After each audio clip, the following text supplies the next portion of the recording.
नमस्कार, ये आकाशवाणी चंडीगढ़ है। अब आप प्रतीका से प्रादेशिक समाचार सुनिए। राष्ट्रपति द्रौपदी मुर्मू ने पहला खो-खो विश्व कप जीतने पर भारतीय पुरुष और महिला टीमों को बधाई दी है। राष्ट्रपति ने एक सोशल मीडिया पोस्ट में कहा कि ये ऐतिहासिक सफलता देश के युवाओं को प्रेरित करेगी और इस खेल को और लोकप्रिय बनाएगी। प्रधानमंत्री नरेंद्र मोदी ने भी पुरुष और महिला टीमों को इस ऐतिहासिक जीत पर बधाई दी है। उन्होंने कहा कि ये विजय खिलाड़ियों के असाधारण कौशल, संकल्प और आपसी तालमेल का परिणाम है। उन्होंने कहा कि इस जीत ने देश के पारंपरिक खेलों की ओर ध्यान आकर्षित किया है।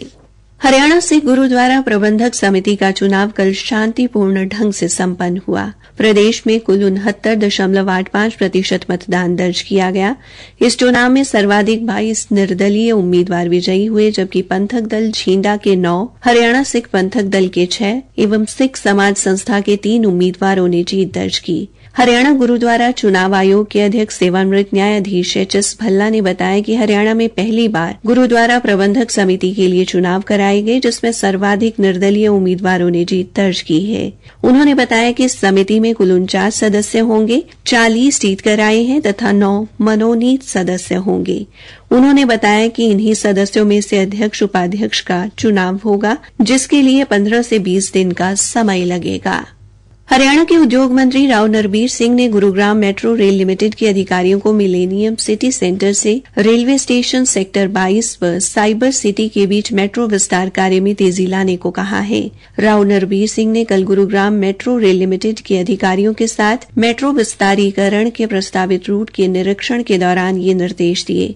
उन्होंने अधिकारियों को इस संबंध में लोगों की सुविधाओं को ध्यान में रखते हुए यातायात सुचारू रूप से संचालित रखने के लिए बेहतरीन योजना बनाने की हिदायत भी की। मंत्री ने निर्देश दिए कि इस पूरी परियोजना में विशेष ध्यान दिया जाए कि प्रस्तावित रूट में ड्रेनेज सिस्टम, बिजली, पेयजल व सीवरेज सहित अन्य महत्वपूर्ण सुविधाएं कम से कम प्रभावित हों और इसके अलावा निर्माण प्रक्रिया के दौरान बदले गए रूट पर जाम की स्थिति न पैदा हो।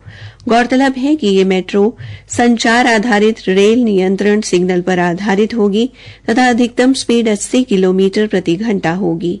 शुरुआत में इस मेट्रो कनेक्टिविटी में 3 कोच लगाए जाएंगे और उसके बाद इसे 6 कोच तक बढ़ाया जाएगा। मेट्रो विस्तारीकरण परियोजना लागू करने के लिए कार्यकारी समिति व एक समन्वय समिति का गठन किया गया है, जो इस परियोजना को जल्द से जल्द पूर्ण करने के लिए दिन प्रतिदिन आने वाले विभिन्न समन्वय मुद्दों का निष्पादन करेगी। हरियाणा के कृषि मंत्री श्याम सिंह राणा ने कल रेवाड़ी में महाराणा प्रताप की पुण्यतिथि के अवसर पर प्रतिभा सम्मान समारोह में शिरकत की और खेल, शिक्षा एवं अन्य क्षेत्रों में उत्कृष्ट प्रदर्शन करने वाले सर्व समाज के युवाओं को सम्मान पत्र तथा स्मृति चिन्ह देकर सम्मानित किया।